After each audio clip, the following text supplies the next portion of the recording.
Ladies and gentlemen, it is our honor to introduce the bruiser from Vancouver, the one, the only, James Lynch. How are you doing, Mr. James? I'm doing better after that intro, man. Thank you for that. It's good to talk to you guys. Hell yeah, man. It's good to actually sit here and talk to you and not through the YouTube live chat, brother. Yeah, no, I know the tables are turned. Usually I'm the one interviewing people, so it's cool to be on the other end. Well, heck yeah, man. I guess where we should start with this is tell us where you're from, how you got into MMA, all this good stuff, brother. So I'm from Vancouver, Canada. I got into this watching The Ultimate Fighter in university, and then I was going to do a career in sports broadcasting. I was going to actually cover hockey, and then took a sharp turn and decided I'd cover MMA instead, and went full time in this back in 2017, and haven't looked back since. So that's kind of the short version of me getting into this crazy sport. No doubt, no doubt. 2017. What were you doing in 2017? Man, nothing good. Nothing good, huh? Nothing good. I was in welding school, so I was doing pretty okay. Let's see. Let me think, man. So, in my opinion, you have the best takes in all of mixed martial arts journalism, right? And each person or company has their own niche. I think you have the best takes, man. So, I'm gonna ask you a couple things for a couple of your takes. Do you think, let's start with this, an easy one, fresh on everyone's mind. Do you think Merab's loss this past Saturday had anything to do with how many fights he undertook this year? No, I think that the activity level could, it's a lot for what Merab did. I don't think that's why he lost the fight. I think Petr Yan came in with a great game plan. Targeting the body, it's something his past opponents didn't, I guess, cue into. And that's what sort of slowed him down and took him out of his element. And I think, he could have had less fights, more fights. I just don't think he was prepared for that game plan. And I think Jan took advantage. Is it a factor? Sure. But I don't think that's the reason he lost. Again, it is hard to compete that much through the calendar year. But, I think by saying that, it's kind of taken something away from Petr Yan. And I don't think that should be the case. I think Jan rightfully deserved the win on Saturday. Absolutely. Absolutely. Yeah, we saw Sean O'Malley kind of take a jab or a kick rather at that liver in his fight, but unfortunately for him, it was a little bit too late. Right. Yeah, absolutely. Yeah. So what do you think with Petr at the top of the division? In my opinion, and I'd like to know yours, I think Merab's fight, his next fight should be a rematch for the title. One, what do you think about that? And two, do you think that will be Petr's next fight?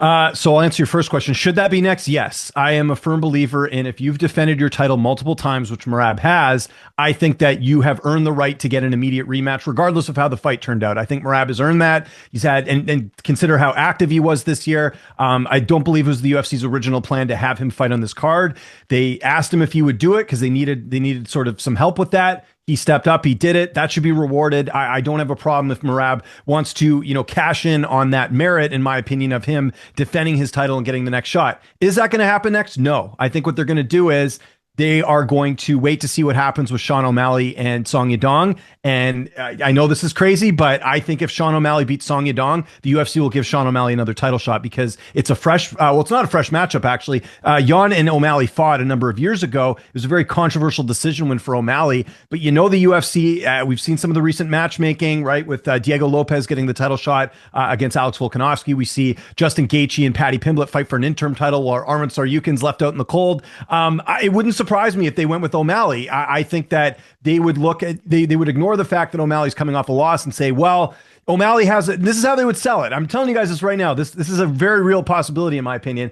The way they would sell it is Petr Yan lost to Sean O'Malley. Now Yan has this opportunity to avenge that loss. When 90% of people watching that fight, the first fight, knew that that O'Malley didn't deserve to win that fight. That was a bad decision, in my opinion. But this is the new era we're in with the Paramount era. They are more about entertainment than they are about merit. So I would not be shocked at all if they decided to skip over Merab getting the trilogy fight as opposed to going with Sean O'Malley. Now, if O'Malley doesn't win, I could also see them going with Umar Nurmagomedov if he gets past Davis and Figueroa. I just have this sense. I don't have any proof or any evidence. I just have this feeling that Merab is going to be put at the back of the line, and he'll have to get a fight to earn that title shot again, which I think is ridiculous. Absolutely. I think that is 100% ridiculous.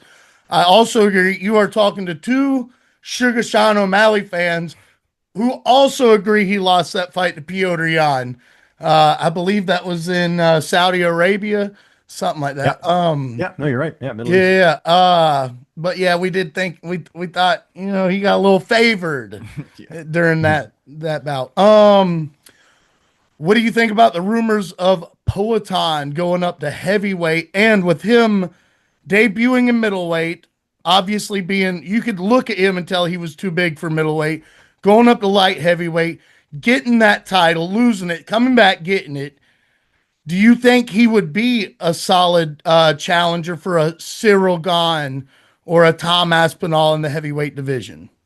I do. I guess my only thing is, again, I'm more of a merit guy. I would like to see, Poatan just won his title back. I would like to see Carlos Ulberg get that opportunity to fight Pereira next, just because he's earned it. He won his last fight. I think that's a fight that should happen. And then if Pereira wants to move up, that's fine. But like, you just won the belt, and now you're going to, vacate it or whatever to move. Well, you'd have to vacate, because we know the UFC's new rule now is if you want to move up a weight class to fight for a title, you have to vacate it. That's what happened with Topuria, Weili Zhang. It seems like that's where the UFC's headed as far as what they want to do with their champions.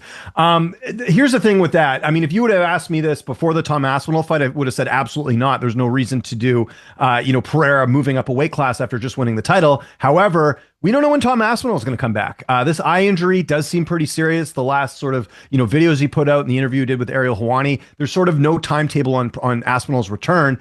If it's a case where he's going to be out for a while, I'm actually okay with an interim title to keep the division moving. John Jones held the division hostage for quite some time, sort of dangling this Aspinall fight that never ended up happening. I want to see the division move along. Saying that, though, I think Aspinall's earned the right to, at least give it some time here to see if he's ready to come back and defend. If he's going to be out for a while, like a situation like we have right now with Ilia Topuria, where he needs time off, I'm actually okay with an interim title as they look to move the division. As far as Pereira moving up, I do want to see him at heavyweight, but I also feel like there's unfinished business at 205 as well. But yeah, I mean, again, we're living in a new era now where would not shock me at all if they did decide to move Pereira up to heavyweight to fight Cyril Gahn.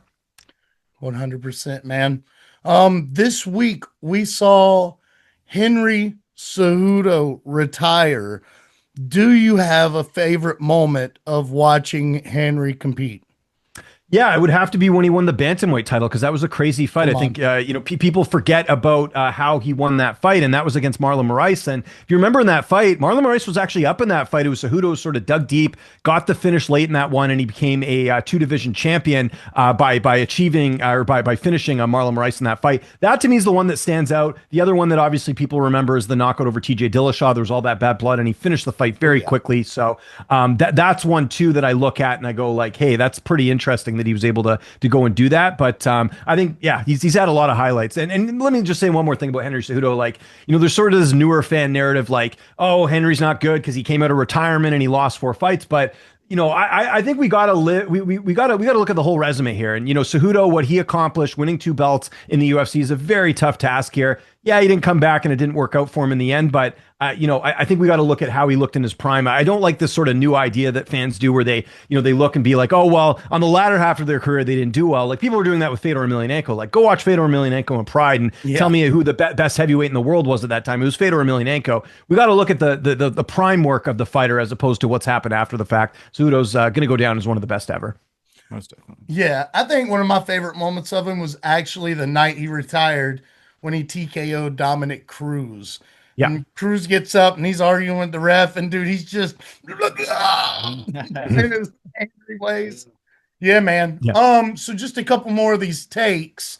So obviously earlier, not so long ago, we saw Zhang Weili get defeated in her bout going up to challenge Valentina Shevchenko.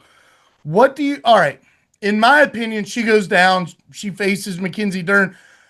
The first part of this question is, do you think she should have to fight another contender to then face Mackenzie Dern in a title bout?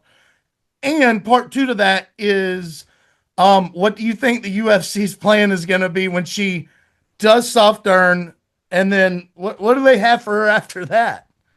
So to answer your first question, no, she'll come. She'll get an immediate title shot if she wants to come down. The one thing I do wonder though, Weili Zhang's not really that active. Like, is the UFC going to be a little bit impatient here and say, okay, we'll use someone else to fight Mackenzie Dern instead? Because I think the UFC. I mean, Mackenzie Dern just became champion. I'm wondering if the UFC wants to let that marinate a little bit because obviously Dern's a very marketable fighter for a variety of different reasons. I wonder if they give her someone else first and then let Zhang fight the winner of that fight. Now, who could that be? Well, we've got Jillian Robertson fighting Amanda Lemos this weekend. Lemos is a former title challenger. If Jillian Robertson wins that fight, I think she has a case for a title shot against Mackenzie Dern, and that to me would be an interesting fight if that ends up taking place. So, yeah, I don't think Weili will have to fight anyone else. The only thing I do wonder is she ready to come back right away and drop back down to strawweight? I think that's the big question. If she is, then yeah, you do Zhang and Dern next. But I do wonder if the UFC maybe lets this marinate a little bit, let Dern fight someone else, and then give Zhang the shot. But we'll see. Because again, if you look at Weili Zhang over the last couple of years, hasn't been that active. Man, could you imagine the jujitsu expertise we would see in the Jillian Robertson versus Mackenzie Dern bout, Yeah, man? masterclass. Oh yeah, Absolutely. it'd be Yeah, great. that'd be exciting. She's one of my favorite fighters. Yeah, I'm just gonna go out on a limb and say it. Ever since Mackenzie Dern has acquired the title, I've been seeing just every time I get on social media, it's backside of Mackenzie Dern, man. I can't Right. get on Facebook with my girlfriend sitting there because she's gonna think I'm looking at crazy stuff online. You know? Yeah. Yeah, and that's by design, I'm sure. I mean, the UFC's Oh yeah. just, they're taking advantage of that. Oh yeah, 100%. 100%. Um, all right. I think that's enough takes. What are outside of you coach and teach your children's soccer teams, correct? Soccer and hockey, actually, yeah, ice hockey. Soccer and hockey. Um, what does that mean to you? It means a lot. I think it's a great way. I mean, I grew up a huge sports fan. Played hockey growing up, played soccer, played all types of sports. Never done martial arts, by the way, but that's just, I mean, I just sort of got into it, like I said, like when I was in university. But it's to me, it's a nice way to bond. I have two boys. It's a great way to bond with them. I like being able to like help and like guide the kids. Like I coached a bunch of kids in we have like a hockey league that's outside of the ice hockey season that I coach, and I had a couple kids on that team that ended up going and playing what's called major, which is like the sort of the rep team, like the elite team in league this year. And I think that they to be able to help them in the off season and see them like get better and better, and then see them make majors, like really awesome for me, because it's like I think to some degree I was able to help them achieve that as well because of some of the coaching I did. So I love coaching. I think if parents are out there, you should be involved with your kids. If they are involved with sports, it doesn't even have to be coaching. It could be like just helping out with the team. I'm all about community. I'm all about helping see my kids succeed and their friends as well. And I regardless of sports, I think if you have knowledge in life, it's your duty as someone that's been there and done that, I think, to share that knowledge with other people and to help them grow and advance. And I think that's such an important part of life. Let's go, dude. That was some crazy cool words of Yeah, wisdom. man. I relate to that hard. Oh yeah. Yeah, yeah, yeah. So you're a hockey guy, right? Who's your favorite team? Vancouver Canucks, because I live here in Vancouver, Canada. Yeah, I had a feeling. I had a feeling. What do you think? All right, back half hockey, half combat sports. Sure. What do you think about BKFC Ice Wars?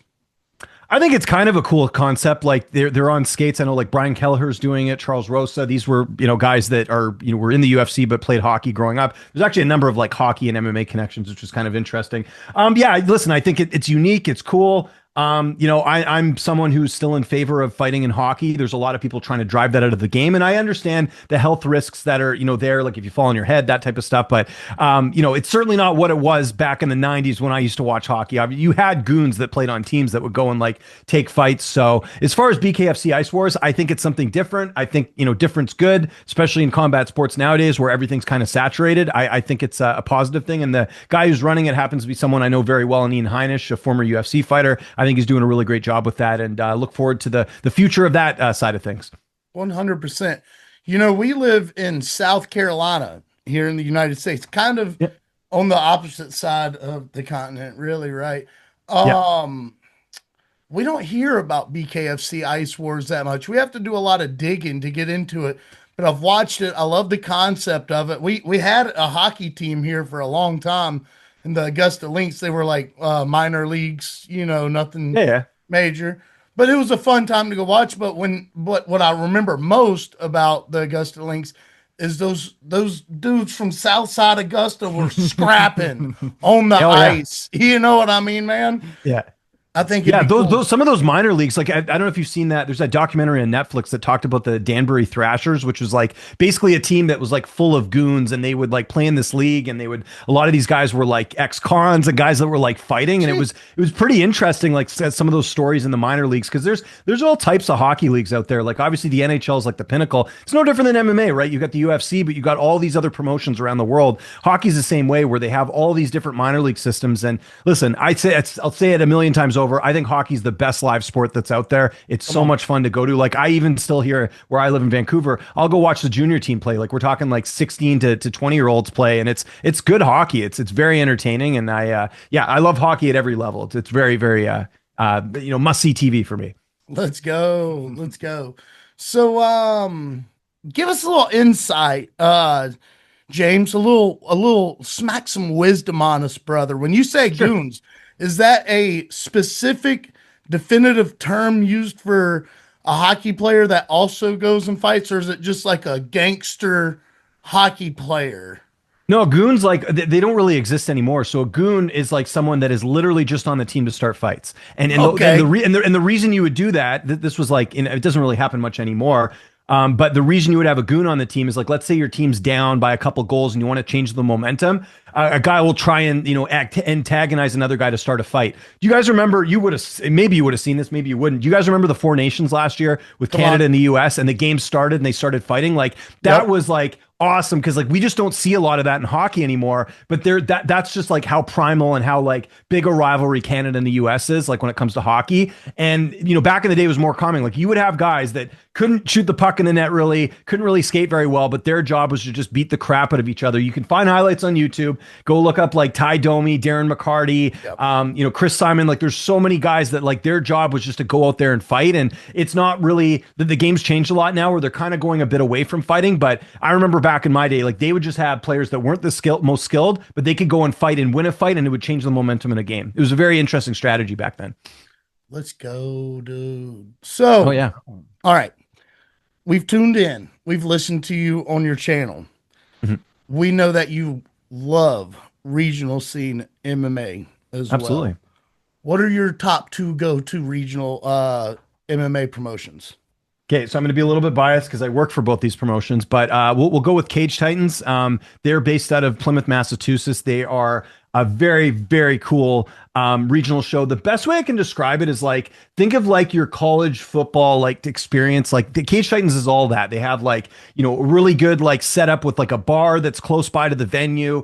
They do a lot of like cross promotions. They did their weigh-ins last time at the last event at like a sports bar. Like it's just very like community, family friendly, like fun, like fights. They do a great job with their entire production crew, from the people that set up the cage to the, graphic designers to the videographers. Like it's an experience. Like, and it's something that I actually think the UFC lacks a lot. Like I say this all the time. Like I enjoy covering some of the regional cards more than I like covering the UFC, because the UFC, listen, you're seeing the best fighters in the world, but it's very buttoned up, a lot more corporate. Whereas, something like Cage Titans, like it's just way more laid back. And I really recommend to all of your viewers out there, if you live close to any promotion that's running a local show, like go watch it. It's not only should you be supporting that, but two, you get some really good action and you get a glimpse into some of the fighters that you may be seeing in the UFC in the future. I can't tell you how many shows I've covered over the years that were regional of guys that ended up going to the UFC. So to me, Cage Titans one, and then I'll use one here in Canada, Unified MMA. They're on UFC Fight Pass. They do an awesome job too. They've been doing shows in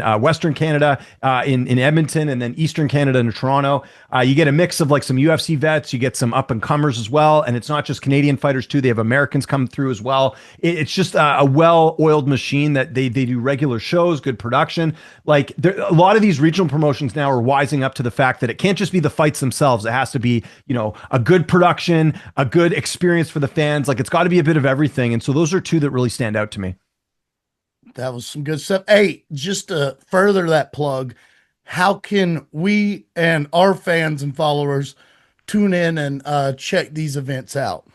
So if you want to go in person, so yeah, Unified's on UFC Fight Pass. So you can watch all their events on there. If you live in Edmonton or Toronto, obviously they're doing regular shows there. Cage Titans is on Spectation Sports. That is like a Fight Pass. So you basically pay like a monthly fee. So you know what you could even do is like, let's say you just wanted to watch a Cage Titans card, you could pay the whatever it is, $20 a month, and then you not only get access to Cage Titans, but you get access to all the promotions that Spectation does every week. So you can go back and watch old shows. It's like a Fight Pass, but it's just a different version of Fight Pass that's not affiliated with the UFC because there's so many regional promotions out there. There's regional promotions all over the world that people don't even know about, and they're being streamed every weekend. Like I know last weekend on Spectation we had, I don't know, I think 3 or 4 events like on top of what, people would be watching the UFC. So there's a lot of options now when it comes to streaming and watching MMA. This is why, like, I know people, I see the odd tweet or social media post every now and then being like, oh, like the UFC's off this week, I got nothing to do. You got plenty to do, man. There's so much regional MMA out there that people don't even know about that are missing out on watching the future of the sport. It just, you got to do a little bit of digging. But like I said, Spectation Sports, UFC Fight Pass, those are two of like the big platforms that stream regional events every week. Hell yeah, man. Yeah, I think a couple of my personal favorites, Real Deal Championships.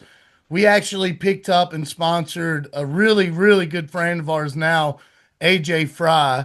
He's That's right. debuting in the UFC this upcoming Saturday. And he defended a title, knocked that dude out, and then a week later was getting a call from the UFC. And we had just sponsored him like 2 weeks ago. So that was crazy.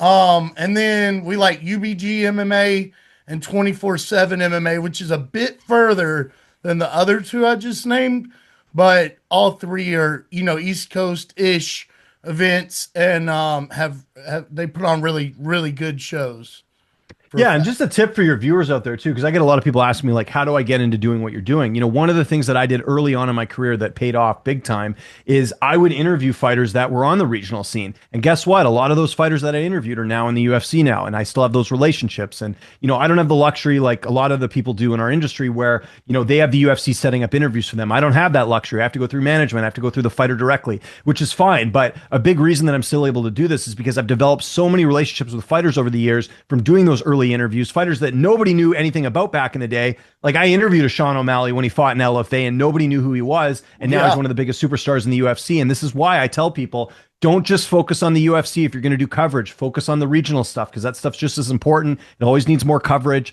A lot of people make that mistake and think like, I just want to talk UFC. Learn the ropes. Once you learn the ropes, once you get to talk to the fighters on the come up, you'll appreciate the sport a lot more. You'll get to build those relationships. And guess what? A lot of these UFC fighters go to those cards because who do you think's cornering them? It's usually their teammates, and they come from big gyms. You mentioned AJ Fry, like who's one of his teammates and coaches? It's Derek Brunson, used to fight in the UFC. Again, like this is what I mean. You could go to a regional show every weekend. You're going to see a handful of UFC fighters they're cornering. So all that stuff's important. And it's, again, I think, the fighters especially appreciate the coverage when people go out and cover these events. And to me, that's the way to go as opposed to just focusing on UFC all the time. You can still do your UFC stuff. That's fine. But just remember, you're in a pool with like 1,000 other people that are creating UFC content. So it kind of gets lost in the shuffle sometimes. that's called slapping some wisdom on it, bro. Damn right. That's some, Damn some right. great That's insight. what that was. Yeah, man. Yeah, we're kind of in that stage right now. We started interviewing our first interview ever happened to be AJ Fry, by the way. And then our second interview ever just it was so random.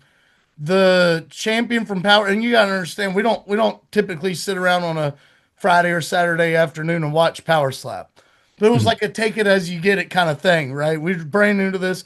We have no leads. We're gonna take. He ends up being the welterweight champion over there, and then that just started branching off. Excuse me. And then we got into the regional stuff.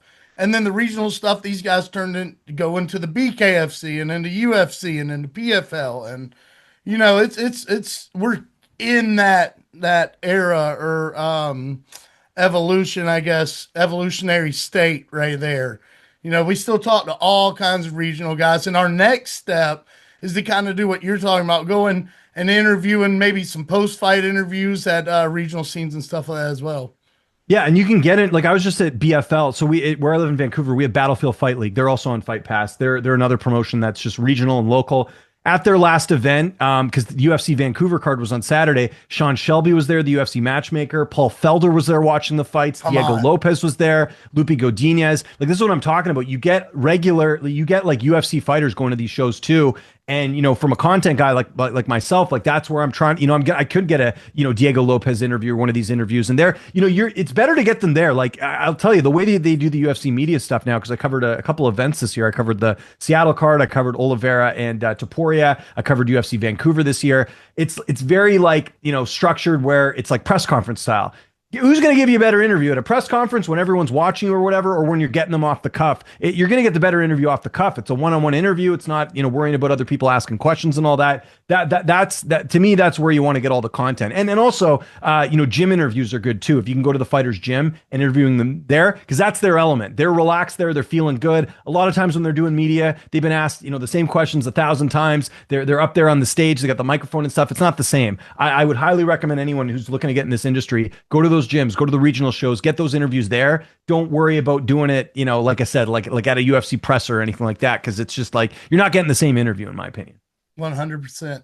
That's kind of our that's kind of what we're in that stage. That's our preferred method. I think. Yeah. Yeah. Oh yeah. Then you guys, yeah, exactly. So you guys know what's up. Yeah. Well, we're kind of figuring it out. We're winging it, but yeah.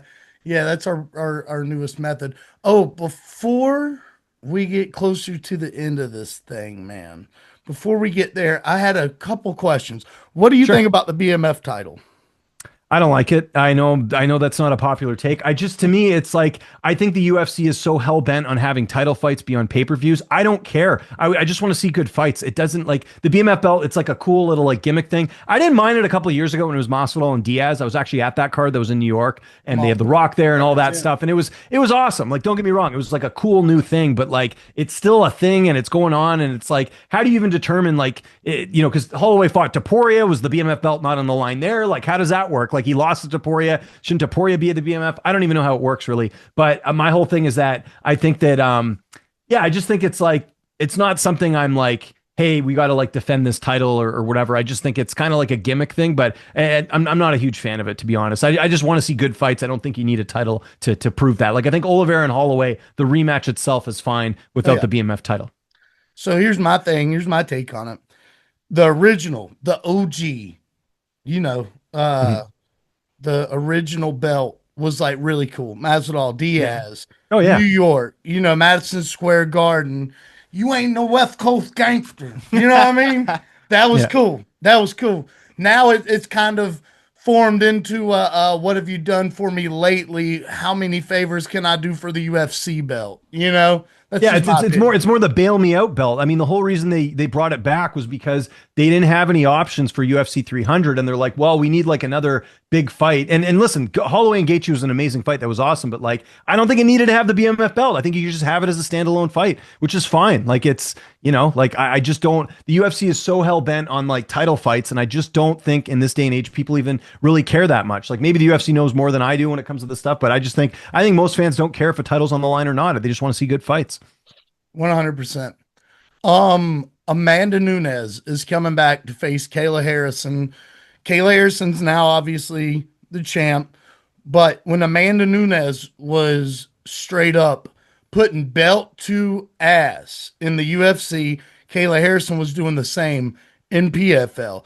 They were former teammates. They, kind of jawed back a little bit, but mostly kept it respectful. But, it was a little jaw jacking. She's making a return to face Kayla Harrison for the same title she once held. What are your opinions on how that fight goes? That's super interesting. So here's a couple things that makes me think that Amanda Nunes can win this. Okay. So first and foremost is, what does Amanda Nunes have to, like, just look at this from just the outside looking in. Amanda Nunes gains absolutely nothing really from beating Kayla Harrison, right? Like, she's already accomplished. She could stay retired. She'll still go down as the greatest women's fighter of all time. The accolades speak for themselves. 2 titles, 145, 135. She's beat the who's who. You name it. Like, Nunes has had like an amazing career. So like, what's the incentive in coming back? To me, she must know something that we don't know, that I don't know, because they've trained together, or maybe she just looked at the tape or whatever. Like, Nunes has got, it's pretty ballsy that she's coming back, and I don't think people are giving her enough credit for that, because like, again, Kayla's the one who has everything to gain here. She beats Nunes. She's got a legend on her resume. But up till this Yeah. point, Kayla hasn't really fought that type of competition. Here's another big thing that I don't think people are talking about. Kayla Harrison has half the campus, her just making 135. She's a big fighter. When she fought in PFL, it was mainly at 45. That was a more manageable weight for her. I still don't know how much longer Kayla Harrison's going to make 135. What happens if you cut a lot of weight? What have we seen with fighters that have brutal weight cuts? They tend to be more susceptible to getting knocked out, right? Dan Hooker moving down to 45. He got knocked out in the first round by Arnold Allen, who doesn't even really knock guys out in the UFC. We just had Grant Dawson this weekend get knocked up by Manel Torres. He's another guy that if you saw him on the scale, looks like he cuts a lot of weight. To me, this is the first opponent that Kayla's had that has serious knockout power. Now, the question is, are we getting the same Nunes that we had in, what was it, 2021 or 2020? Yeah. I can't remember when she fought Aldana. Like that was in Vancouver, actually, that fight. I was there. I live here. It was really cool to see that one. Yeah, so that was great. I don't imagine Nunes is sitting on the couch, but I just, I think if Kayla's got a tough cut, she's finally going to fight someone that could actually knock her out. So that's the second thing. Third thing is, I think another thing that people forget, Kayla's only 2 years younger than Amanda Nunes. This isn't like a 20-year-old who's like still building up their career and is like getting better every fight. Like Kayla, like this is as good as she's going to be, I think. I don't think we'll see massive improvements from now until the end of her career. So, that's another thing where it's like, I could understand if Kayla was a lot younger and maybe being a lot faster, but I don't know. I think Nunes can pull this off. I know she's the underdog. I know it's, the optics don't look good as far as her taking this much time off, but I think she can do it. And again, a lot of it has to do with the fact that I think Nunes knows in the back of her head that she is the better fighter. And, Kayla's lost before too, like Larissa Pacheco beat her in PFL. And since then she's had a couple wins and listen, she looked great. That was a very good win over Juliana Pena. But I think Nunes, I think of all women to defeat Kayla Harrison, I think Nunes is the one that can do it. Yeah, with all due respect, I feel like Nunes probably smokes her actually. We'll see. We'll see. I hate using that word because I've said that before and it hasn't really worked out that well saying that. But I like that. That to me is such an intriguing fight because there is like you're kind of guessing. You're hoping that Nunes is going to be what she was before she left. If she isn't and she's lost a step, then we'll see. Like Nunes has had one loss. And I think it's pretty evident. I hate to use the word fluke, but like that Juliana Pena loss, like when have we ever seen Amanda Nunes gas out in the second round? Like someone was up. Yeah. She had a health issue or something. All the credit to Pena for winning the title. But I mean, Nunes proved in that rematch against Juliana Pena, she's a much better fighter. She dominated that whole fight. So I just think that, Nunes is going to be too much for Kayla Harrison. Yeah, it's like Family Guy Spider-Man. Everyone's allowed one. Yes, exactly. Yes. Yeah, I just go there so strongly because I feel like Kayla Harrison has more wear and tear on the body. The weight cut is going to be way more excruciating and detrimental to her body, her brain, everything, the nervous system.